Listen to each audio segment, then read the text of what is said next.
Madalas, sa sobrang ingay ng mundo, ay hindi na natin marinig ang kanyang tinig. Hindi na natin maramdaman ang kanyang presensya. Bakit hindi natin subukang tumigil sandali, pagmasdan ang kawalan? Pakinggan ang tibok ng ating puso, maimtim na manalangin. At ang kanyang mga salita ay ating dinggin.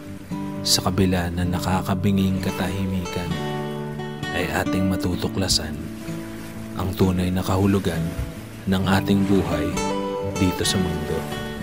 Ang humayo at ipangaral ang kanyang mga salita.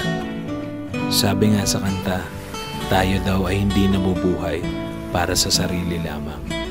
Kaya ano pang hinihintay mo, kapatid? Tumugon ka na sa kanyang tawag at sigurado akong sasamahan ka niya hanggang sa dulo ng daigdig.